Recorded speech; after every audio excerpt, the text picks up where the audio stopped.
વિવાદિત કીર્તિ પટેલે મૃગી કુંડમાં સ્નાન કર્યું। કયા અખાડાએ કીર્તિ પટેલને સ્નાન માટે આમંત્રણ આપ્યું તે ત્યારે પ્રશ્ન થઈ રહ્યો છે।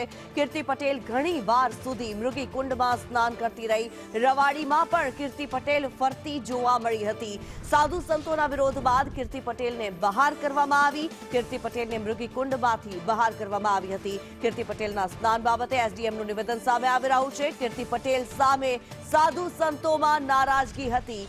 ધાર્મિક લાગણી દુભાશે તો કાર્યવાહી થશે તેવું એસડીએમ દ્વારા જણાવવામાં આવ્યું છે। ખાખી મઢીના મહંત સુખરામદાસ બાપુનું નિવેદન સામે આવ્યું છે, જેમણે કહ્યું છે કેટલાક સાંસારિક લોકોએ મૃગી કુંડને દૂષિત કર્યો। વિવાદ થતા તંત્રએ તેને દૂર ખસેડી હોવાનું પણ મહંતે જણાવ્યું।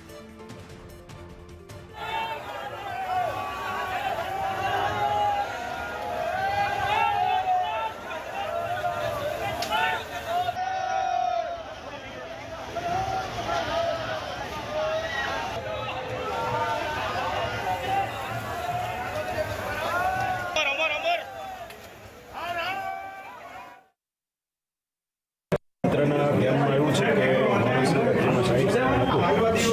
એ દરમિયાન ગેટ ઉપર સાધુ સંતોની ખૂબ મોટી સંખ્યા હતી અને પોલીસ દ્વારા જે મુશ્કેલી થતું હતું તેમાં ગેટ પર ખૂબ પ્રેશર આવતા અને લોકોનો એકદમ પ્રસારો થતા સમવેશે સાધુના સ્વરૂપમાં કીર્તિ પટેલ છે એ એકદમ અસલ સાધુનો વેશ ધારણ કરી અને સાધુ સંતોની વચ્ચે ઘૂસી જઈ અને કુંડમાં સ્નાન કરવા માટે આવી હતી।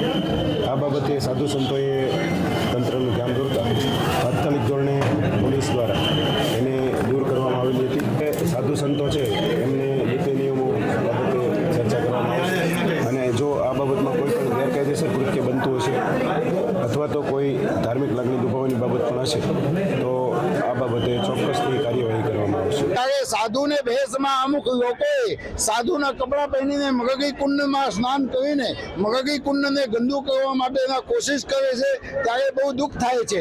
પણ હું તંત્રને સાધુવાદ આપીશ કે આ વખતે સાધુ સંતોને ભેષમાં જે અમુક લોકોએ આવ્યા હતા તંત્રે એને પકડીને બહાર કાઢ્યા છે અને જ્યારે મહાશિવરાત્રિના પર્વ હોય અને એ મહાશિવરાત્રિના પર્વની અંદર જે પણ શ્રદ્ધાળુઓ આવ્યા હોય જે પણ ભક્તો આવ્યા હોય બધાની મનોકામના પૂર્ણ થાય